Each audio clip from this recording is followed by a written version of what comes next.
Hello, everyone. Thank you so much for joining us today. My name is Merle Massey. I am the coordinator for the Undergraduate Research Initiative here at the University of Saskatchewan.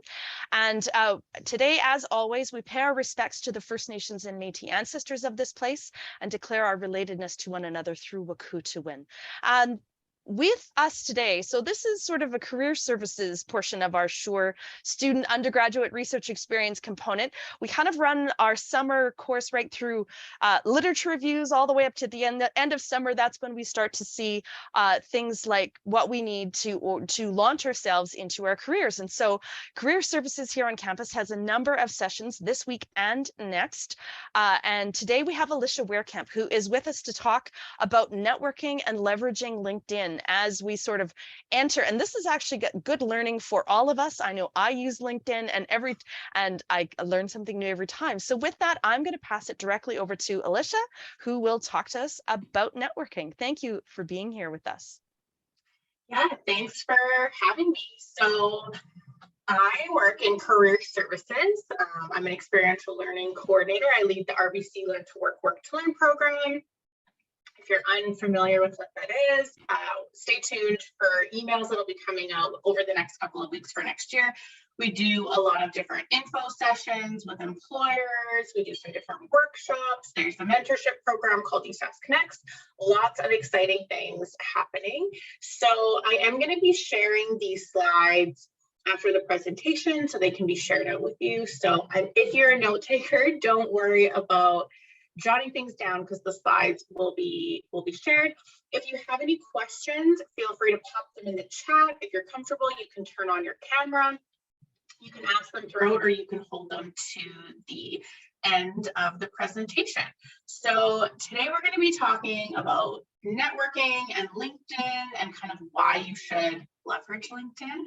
If you don't have a LinkedIn, hopefully this presentation will encourage you to create one because it really is a great way for you to kind of have an online presence and a professional presence. I know a lot of people who have been headhunted via LinkedIn, and there's some companies now, I believe the university is one, where you can actually apply for a job with your LinkedIn profile opposed to submitting a cover letter and resume or CV. And a benefit of LinkedIn is your entire resume or CV. It's not just the last few years, so there is a lot of benefits to it. And LinkedIn is something you should have on your resume or CV, the link, because an employer can kind of check out other things that you've done that might not be on your resume and CV. So jumping right in, successful networking can open doors to a ton of different opportunities, everything from mentorship, professional development, friendship, and career growth. You know, a lot of times people say it's not necessarily what you know, but it can be who you know. And that's something really important.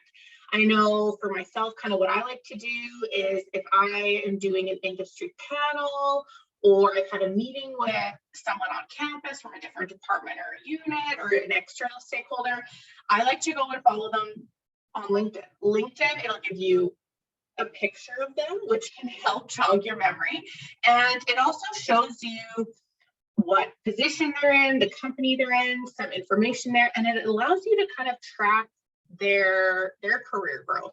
So maybe you meet someone at a career fair, maybe it's a colleague, someone who's taking the same class as you, or someone in your program. You never know where they're going to end up. So LinkedIn can be just a really great way to stay in touch professionally. And that's what I always encourage students to do is connect with your instructors online, connect with your fellow classmates online, connect with me on LinkedIn. As you're going through different professional development or just connecting with people, reach out and connect because, like I said, you never know when you might run into someone again or when they might be in a position that could benefit you in some way. So when you're networking, if you're creating a LinkedIn or updating your LinkedIn, if you're creating a resume, a CV, a cover letter, you want to start with that personal brand development. So having an authentic introduction that describes who you are and what you're looking to explore is really important. So your introduction at a career fair might be very different than your introduction at a conference or at an industry panel. So it's kind of thinking about the opportunity you're participating in as well. So when we say develop your personal brand, you can kind of think of that taking inventory of your skills, your abilities, your interests, your achievements, experiences, and what the goal is for you attending that networking event. And it might just be you're attending an industry panel just to learn more from industry experts in that area. It might be you're attending a virtual career fair to grow your network. So it doesn't have to be, I'm looking for a summer job. I'm looking for a job when I finish my program. But thinking about what's your goal for attending, even if it's an informal goal. Thinking about what's important to you. So who would it be helpful to reach out to or to connect with? And if you do things like attend an industry panel, for example, you can reach out to a panelist after if there's questions, if you want to do a career informational interview, which we'll be talking about more a little bit later. There's different things you can do that's really going to help you make an impression. But before you develop that pitch, it's thinking about, why are you networking? Are you trying to find employment? Is it to build your network? Thinking about the industry or the companies you're going to be reaching out to and connecting with. And you can have, and you probably will have, different approaches at different types of networking events. So you want to be a little bit strategic as well. So with your personal brand introduction, we like to use an acronym called FAST pitch. It can also be called an elevator pitch, where you typically have about 60 to 90 seconds to introduce yourself. So we like to use this so you can think of, obviously you're going to be stating your name. You might want to include your academics, so your program, your study, a research area might be applicable. Thinking of skills, so maybe highlighting one or two strengths and thinking about, why are you at this networking event? Why are you there? What are you hoping to gain from it? And that's the target, defining your objectives. So maybe you're looking for job opportunities. Maybe you're looking for an industry mentor. Mama, I found a better way of doing it. Maybe you're looking just to build your network. So these are some things you can kind of use to build your elevator pitch, to create your fast pitch. And it's also important to keep in mind as well is the goodbye part, even virtually. You don't want to just disappear into the abyss. So you can always just close with, thank you for taking the time to talk to me. It was great meeting with you. I look forward to connecting again, because you never know when your paths might cross again. So these are some tips that you can use when you're going to be attending networking events. And we'll be talking about this a little bit more as well, but there are some rules that might be for in-person events. You can modify them for virtual events, and you maybe have already done that over the last couple of years during COVID, when we've been forced to connect virtually. And some people say, oh, well, you can't connect virtually. I haven't been able to grow my network. It's been so hard. And it has been hard and it has been different, but it doesn't mean that you haven't been able to grow your network or that you can't.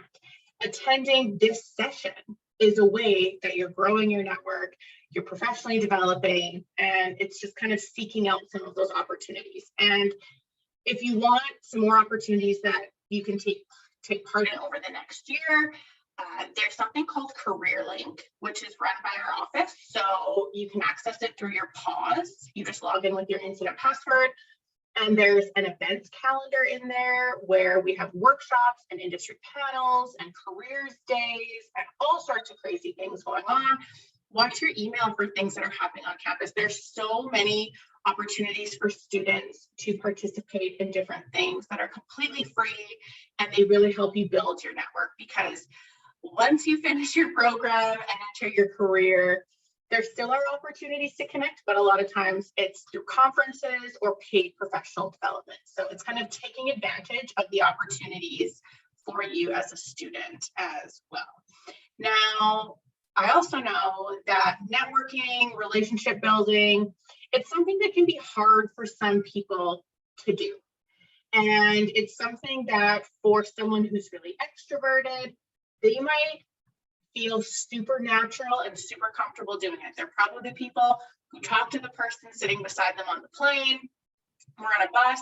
And if you're more introverted, it can be really intimidating and really hard to do. But something that I always like to tell students is you kind of got to get comfortable being uncomfortable. So it's putting yourself in situations where if you find it hard to introduce yourself to someone, to meet someone new, maybe you set a goal for yourself that once in the fall semester, once in the winter semester, you are going to put yourself in a situation where you're going to work on introducing yourself to someone new. And there's a lot of events that our office puts on that are really easy ways you can practice that. And it's something that it might be a little bit, it might make you a little bit anxious.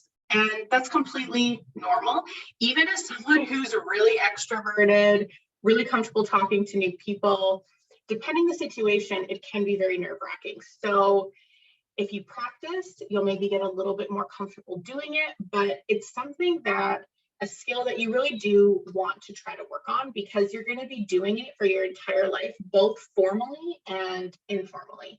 Even you meeting, let's say, a partner's family or their friends for the first time, that's networking, that's growing your network. It's maybe not your professional network, but it's still growing your network. So we are networking all the time, whether it's formally or informally. Now, networking is about developing meaningful relationships, and it's thinking about the event you're attending. So whether it's virtual or in person, there is some professional etiquette you want to follow. You want to dress appropriately. And this is something that was maybe a little bit hard to do at some points during COVID. I'm thinking maybe at the year mark, we kind of saw a natural progression of people getting more comfortable, getting a bit more formal, but especially if you're doing virtual networking or if you're doing a virtual interview, you want to dress appropriately. And honestly, dressing from head to toe, maybe not toe, but to ankle, it is going to make you feel better. If you go to an interview and you have a nice shirt on, but you're wearing grungy old sweatpants, you're going to feel a bit different than if you were dressed in maybe dark jeans or slacks and a nice top. So that dressing can have a bit of a role to play in your confidence, in how comfortable you are, and it's just something to kind of keep in mind. When you're networking, mints over gum can be something that's very useful, especially if you're a coffee drinker and especially if you're in person. You want to think about things like, if it's an in-person event, do you have business cards? A lot of students have business cards that they'll use when they're trying to find an industry mentor or seeking employment opportunities. Think about LinkedIn like your virtual business card. So that's where connecting with people after you meet them can be really important. You want to keep your right hand free for shaking. If it's in person, it's a little bit different now because you kind of have to see if that person's comfortable, but virtually you can always wave. So kind of keeping that right hand free. And depending what you're using networking for, it can be important to just do a quick Google of yourself and make sure your online presence is polished, especially if you're looking for industry mentors or career opportunities. That making sure your online presence is polished can be really important. If you're going to be giving out your phone number, so if you're applying for jobs, finding a mentor, having a personal / professional voicemail can also be important, and sometimes things that we don't think about. Your email, even as a student, should have a signature. So it can have your name, it can have your program, it can have your research area, your thesis, it can have your phone number, best ways to contact you. It might even have your program completion date, but Even as a student, you should have a signature. And something that a lot of students don't know is you can actually go into your PAWS, into your account settings, and change your email. So instead of it being your INSID, you can actually set it to first name dot last name at USAS.ca or first initial dot last name at USAS.ca and kind of create that alias. And again, just kind of helps you create a bit of a more professional feel. And that email is something that stays with you even as an alumni, so you can continue using it. And super important to smile. Even if you're nervous, even if you're anxious, try to smile, because again, it might just kind of help in that situation. And you're never going to get a second chance to make a first impression. So that's why it can be really important when you're going through networking, whether it's for a formal goal or informal goal, you never get that second chance. So especially when you are putting yourself in these networking situations, you want to make sure you're professional and appropriate, because you never know when you're going to run into someone again. Now, a few tips for virtual networking, because just being virtual, it doesn't mean networking is impossible. It's just kind of changed things. And maybe these are some things you've done over the last year or two, but I know there's still a lot of virtual events that are going to be taking place over the next year. So some things will be in person, but a lot of things are still going to be virtual. So these are some tips you can do when you're networking. Ensure that your setting, so your background, is a professional picture, a full name. So I can see here that some of you have a picture and your name when your camera's off. Little things like that can be important. Making sure there's a picture on your LinkedIn, things like that. If you're going to be attending a virtual networking event, maybe it's an industry panel, maybe it's a conference, and this can be a little bit intimidating, but dive right into the chat, even if it's just to say, if you know it's people from outside of Saskatoon, you can even just say, hey, coming in from Saskatoon, Saskatchewan, University of Saskatchewan. Things like that, just dive right in. It's going to help you maybe feel a bit more relaxed and comfortable, but it's also going to help with that being engaged and making a first impression. Now, depending the situation, you want to be prepared to introduce yourself. So again, thinking of that fast pitch, that elevator pitch, just keeping in mind how you would introduce yourself. And sometimes, depending the event, they'll say, oh, we're going to introduce ourselves. You're going to say your name, your program, and a fun fact about you. Sometimes they do give you guidelines on what they'd like you to say, but just being prepared can help you in these situations as well. Because you never know, there might be an unknown opportunity for networking or one-on-one networking, even with a virtual event. Ideally, especially if it's a conference or an industry panel, plan to have a few key questions about the topic or the industry.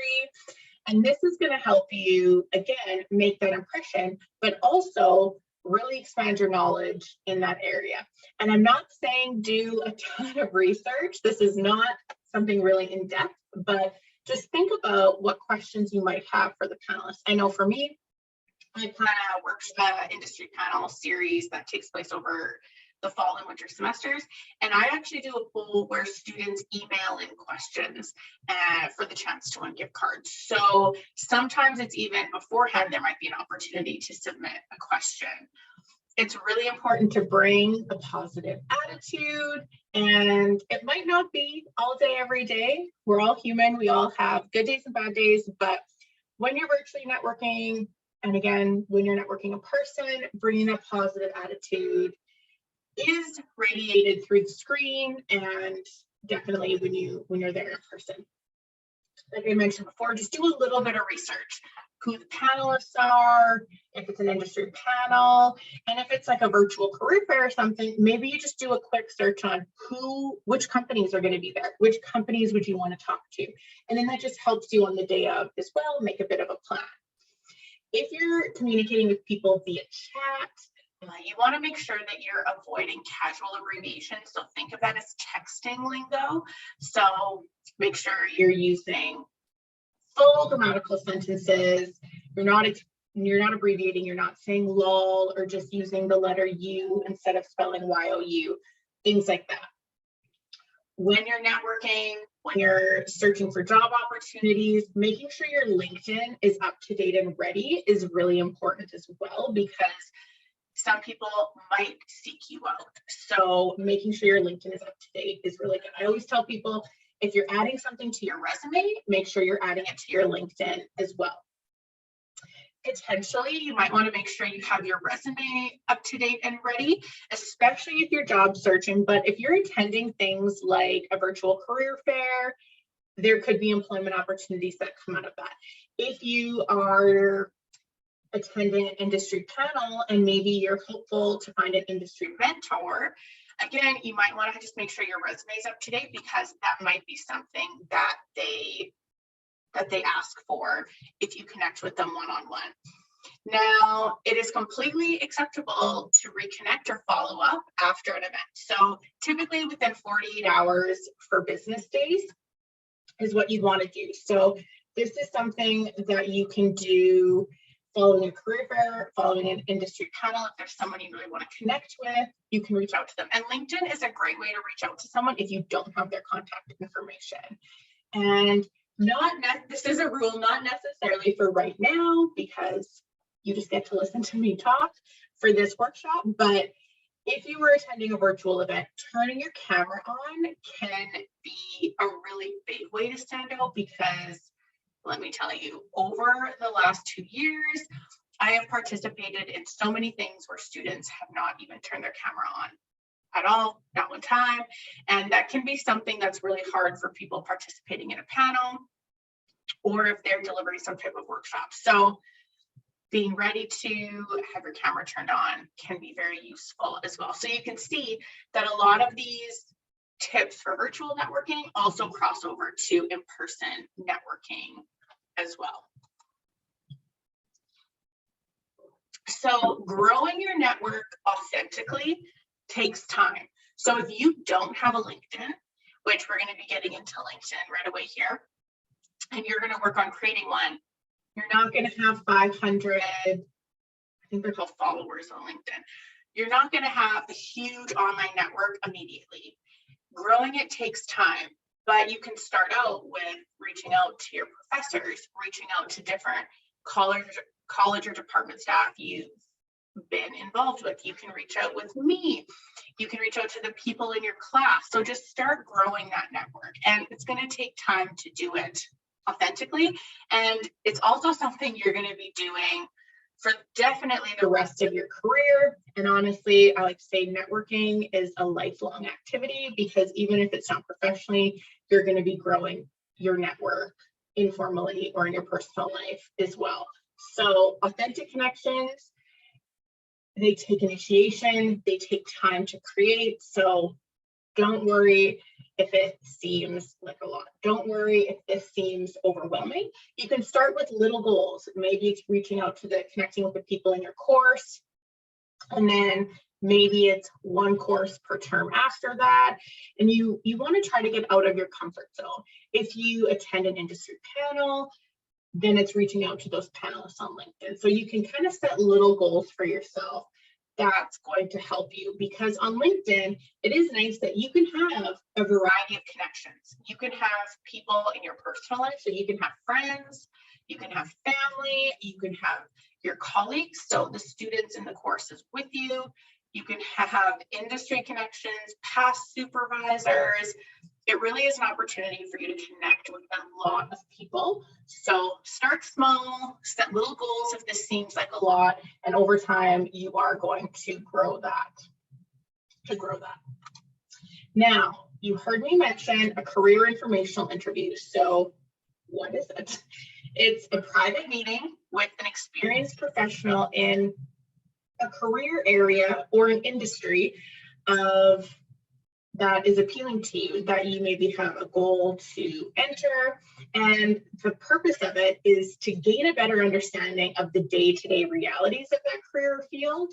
And maybe it's even kind of setting a bit of a career plan or career goals on how you're going to reach that, if your goal to be in that industry or in a similar type of position.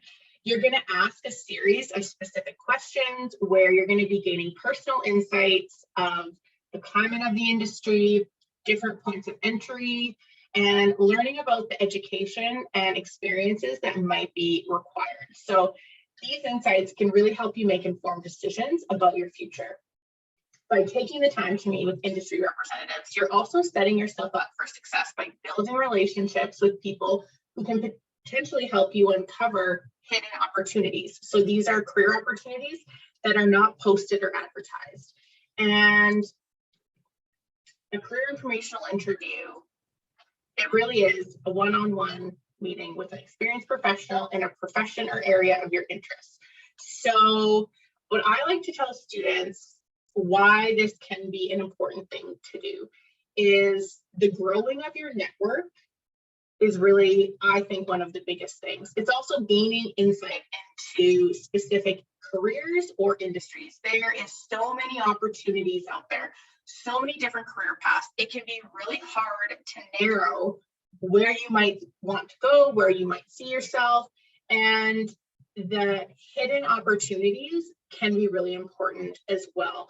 So, and as a student, you have a unique opportunity kind of taking advantage that you are a university student. Because if you think, if I'm a university student and I'm really interested in a specific industry, maybe I set up a few different interviews with people that I found on LinkedIn who have interesting careers, thinking, yeah, this might be an interesting career.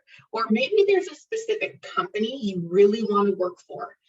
Doing 1 or 2 career informational interviews with people within that organization will help you, one, determine, is it really a good fit for you? Because you want to make sure it is. And what are some different points of entry?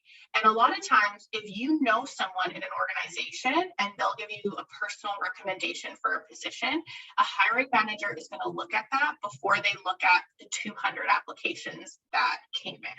So it can be really useful. And as a university student, you are exploring options. There's no hidden agendas.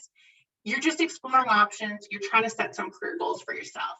If you wait until you're starting your career, maybe you're in an entry-level position somewhere and you reach out to someone for a career informational interview, you could be working for a competing company. And it's going to be a lot harder for someone to say, oh yeah, I'd love to connect with you for half an hour, tell you about my position, when you're working for a competing company. When you're a university student, a lot of times you will be met with a enthusiastic yes, because people know how hard it can be when you're in university, you're finishing your program, you're trying to figure out where to go in your career and how to get there. So doing it as a student, you'll probably have a lot more success than if you wait till you've actually started your career. So kind of how you go about it is you want to do some research. And again, I don't necessarily mean 20 hours of research, but think about occupations that you're interested in. Is it industries? Is it companies? Is it a very specific role? And just do a Google search. Look at some job postings that are listed. There's actually on CareerLink, there's a job board there as well. So there's a lot of positions that are posted for summer student positions, and entry-level industry positions are listed there as well. But do a Google search, and it doesn't have to be an entry-level job. You could have a career goal that's going to take 5 years to reach, or maybe even 10 years to reach. And just think, if you have a goal that's maybe a 5 or 10-year career goal, meeting with someone who's in that dream job to figure out, how did they get there? What were the biggest lessons they learned? You know, if they could go back, what would they tell their younger self? Those are things that you can use to your advantage when you are going through that. And it's also important to remember that your career goal might change. You might fall in love with something else as you're trying to reach that goal. And that's completely normal, because there's so many different opportunities out there, even within specific industries and even within specific companies. So do a bit of a search. What are you interested in?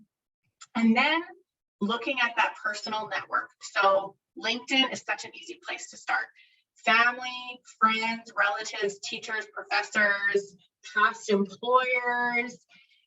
Those are things that you can be looking at. With LinkedIn, there's a lot of interesting searches you can do. You can search people based on their academics, so a specific program or degree.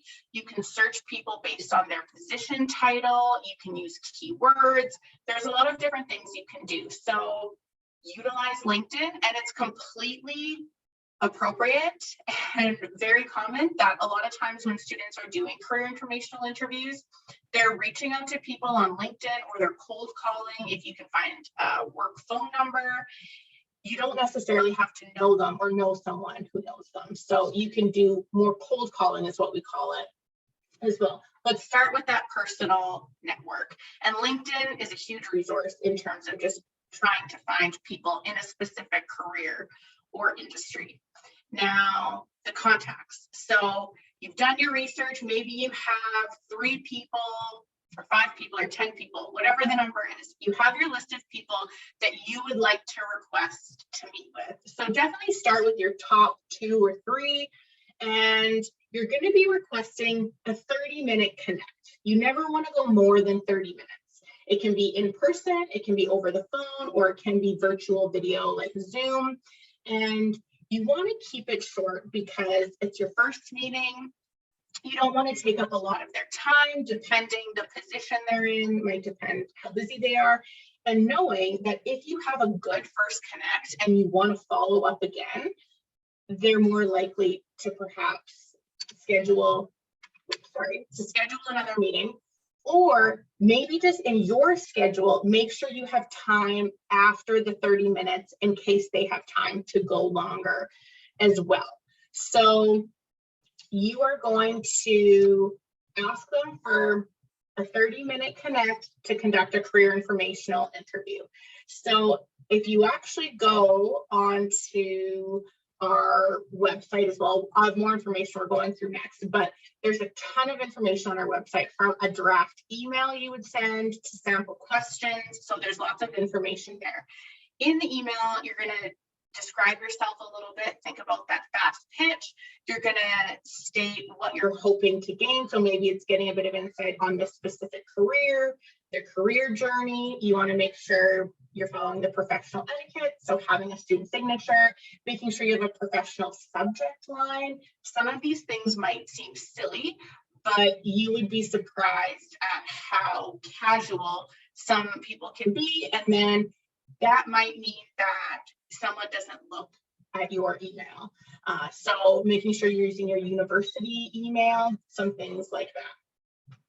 The actual meeting. So once you have, what I like to tell students is you send out your feeler, whether it's a phone call or an email. Once someone has agreed to do a career informational interview with you, I would say send them the questions ahead of time. Maybe it's not all your questions, but send them the majority of your questions ahead of time, because that's going to help them prepare, and it's going to make for a richer meeting. So those are easy things you can do. Perhaps have your resume up to date, your LinkedIn up to date, because you might uncover a hidden career opportunity, and you might uncover someone who ends up being a bit of an industry mentor. So just having these things ready ahead of time is going to make this a smoother process as well, because you never know when something might lead to an employment opportunity. Now, the follow-up. After you've completed your career informational interview, you definitely just want to follow up with a quick thank you within 48 hours. So a thank you note, an email. It doesn't have to be super long. It doesn't have to be super formal, but you want to say thank you. And it's always nice to include something like your biggest takeaway from that meeting. If they were going to share any resources with you, or if there was any next steps discussed, you could reiterate it there too, and make sure you're connecting with them on LinkedIn if you didn't reach out to them that way. So this is kind of a sample email. This does exist online, and the slides will be shared with you after this presentation, but you can just see subject line, request for career advice. You can change that to whatever suits your needs.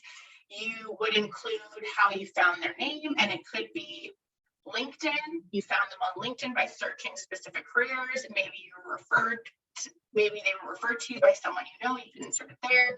You're including your current position or the program you're studying, kind of why you're reaching out.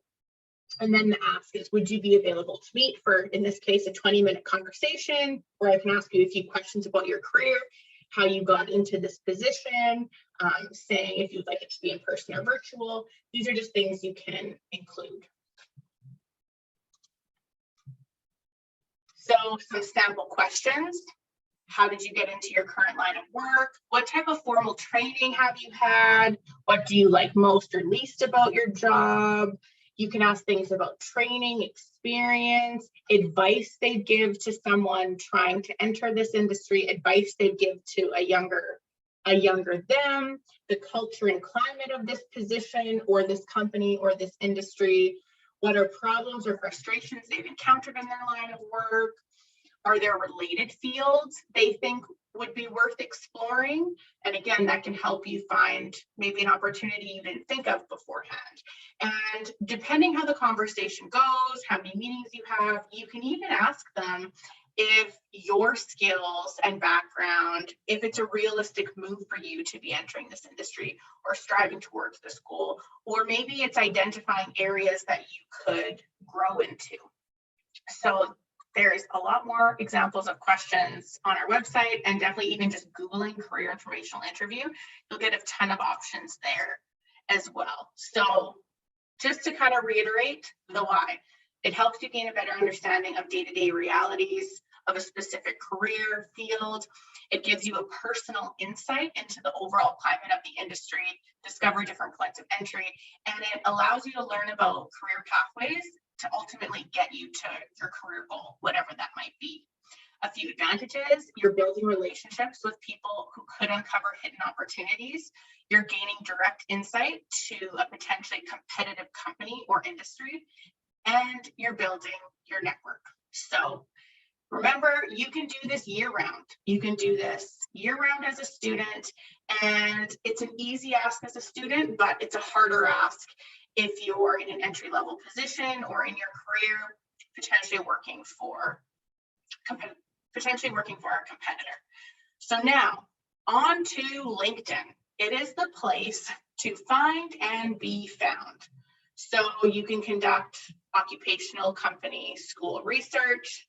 You can engage in professional dialogue. You can search and apply for jobs. Jobs are posted on LinkedIn.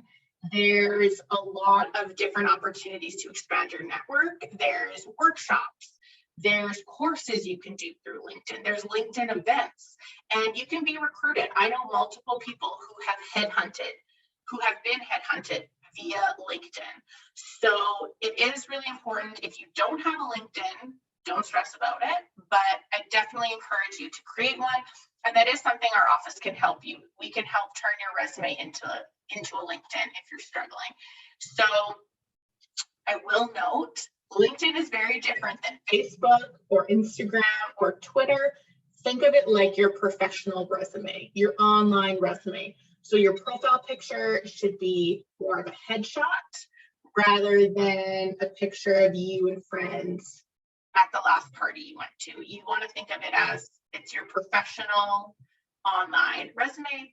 We're actually, within 2 weeks here, we're getting decals installed in our office. So we're in the basement under the bookstore where the Tim's is if you go down the stairs. And we're actually getting some wall decals created and setting up a bit of a headshot lounge where you can just pop your phone into a ring light and then take a headshot with a professional background. So that's going to be available by the end of August, that students can just pop in anytime we're open to do that. So make sure you have a professional picture, because LinkedIn is very different than the other social media networks you might be on. So we've kind of talked about why you should be on LinkedIn, but what should be on LinkedIn? All of your work experience, all of your volunteer experience. There's sections where you can talk about interests, research, professional goals. And LinkedIn is constantly making changes to the platform where it's becoming more more of an area for you to showcase things beyond just specific experiences you've had. There's now a section on LinkedIn where you can actually talk about what your goals are, why you're in the industry you're in. When I've been on campus now for 10 years, which seems crazy to think of, but I started on campus right out of university, and my first job was very different than what I'm doing now. I was doing student recruitment and advising in a specific college, and it took me a few years to figure out what area I was really passionate about. And for me, I got the opportunity to do a term in career services, to lead an experiential learning program. And I discovered that I'm very passionate about ensuring undergrad and graduate students have opportunities to kind of make the most of their time here at University of Saskatchewan, but then getting them ready to enter their careers, whether it's taking part of professional development opportunities or just kind of teaching students how they can talk about their skills and strengths on a resume and cover letter. So it's going to take some time to figure out what that is. But as a student, you can think about, why did you enter the program you're in? What drew you to it? What are you passionate about? And these are things you can talk about in that introduction section on LinkedIn. So maybe it's tied to your research, maybe it's tied to your career goals, thinking that someone might come across your LinkedIn profile who has an opportunity available that might be a great fit for you. So it's almost thinking about what you might have on a cover letter or in an intro to a cover letter and adapting it for there. Because recruiters, headhunters, colleagues, networking, contacts, they're going to be looking at this. So LinkedIn is everything you've done, whereas a resume is kind of a two-page highlight of things you've done. So it's never too early or too late to start a LinkedIn profile, but definitely encourage you to create one if you haven't. And there's kind of constantly new features with LinkedIn that you can be adding to your profile.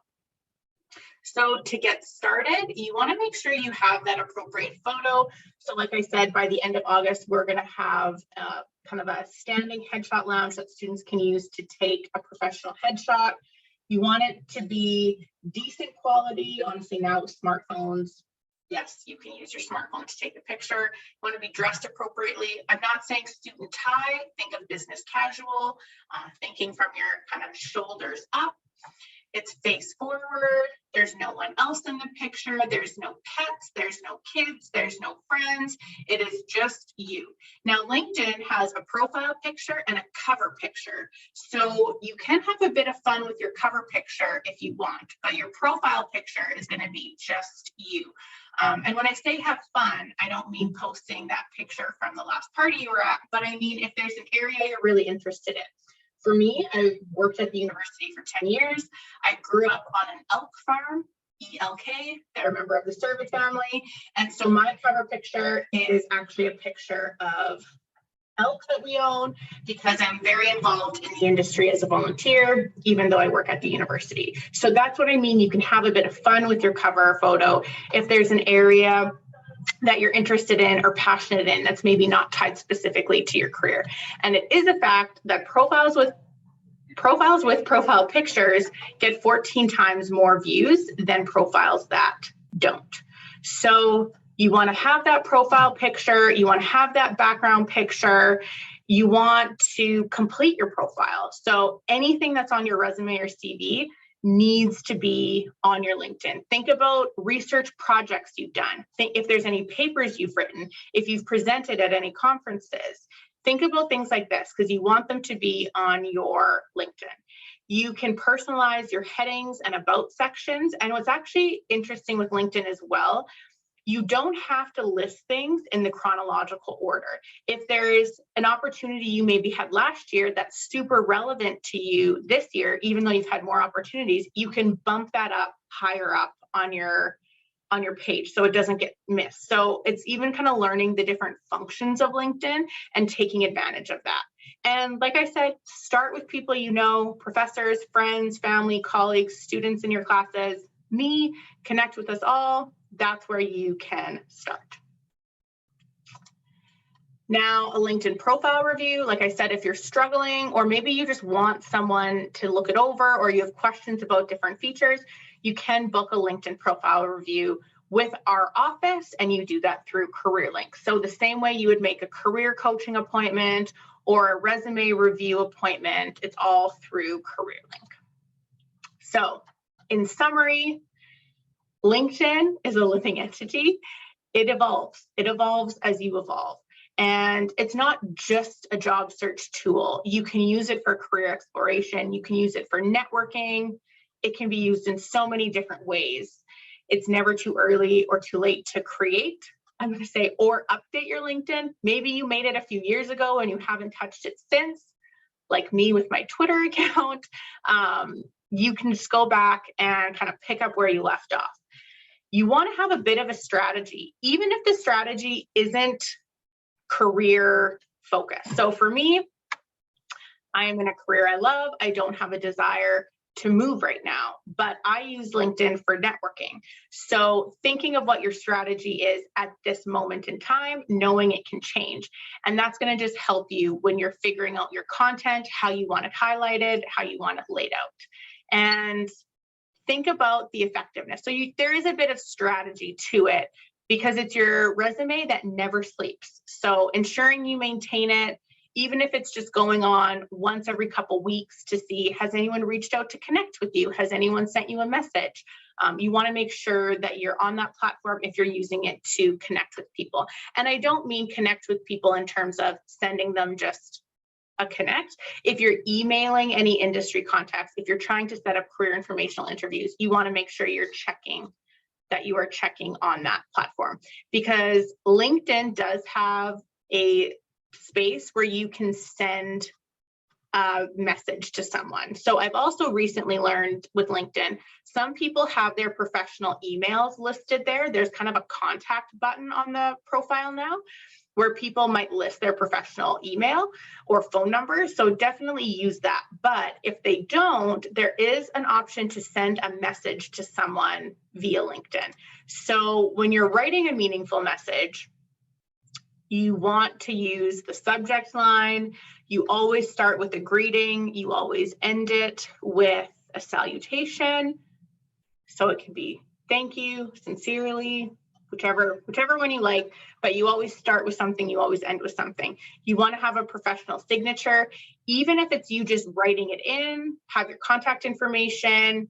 If you're sending an actual email, remember CC, you can see who's copied on the email, and BCC is blind copied. So just those are functions that can be really useful and to be mindful of. You might want to comment on how or when you met someone or why you want to connect with them. So if it's to do a career informational interview, you would put that objective in there. You don't want to use colorful fonts or graphics or cap locks or like 10 exclamation marks because you're so excited. You want to be mindful of that professional etiquette, and you always want to try to spell check. And just kind of the note on social media, which I've already commented on once or twice, but just make sure you have your privacy settings set. So Facebook, Instagram especially, they have very specific privacy settings.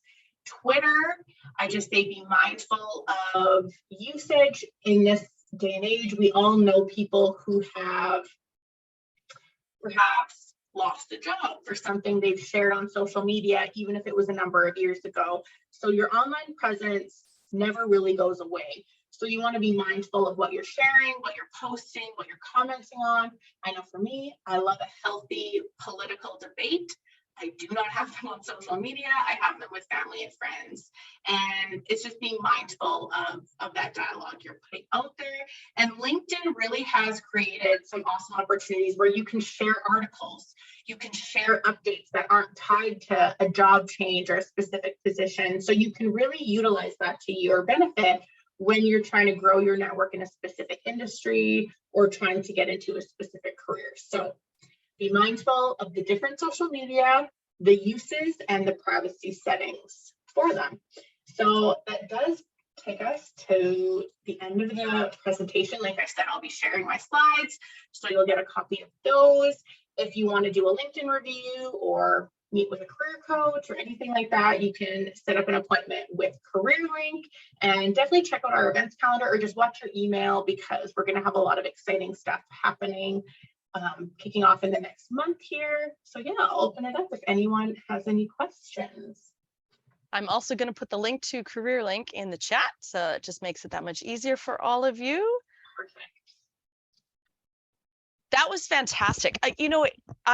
One of the things I love about this particular position and job is that I also get to sit here and learn and think my way through, because after all, there might come times in my life when I'm thinking of changing careers or, going for a different position.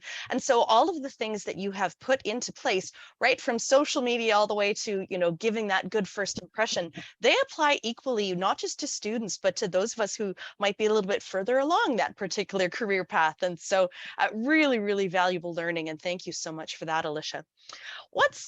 If you don't mind, I do actually have a question. What's the sort of number one top thing that if people listening today or listening to this presentation or here today, the one top thing that you would like them to change and do going forward? That's a good question. Probably the most obvious one I would say is create and maintain your LinkedIn, even if it's not your main source. So for me, I would say LinkedIn is not my main source for searching for jobs, because I'm not searching for jobs.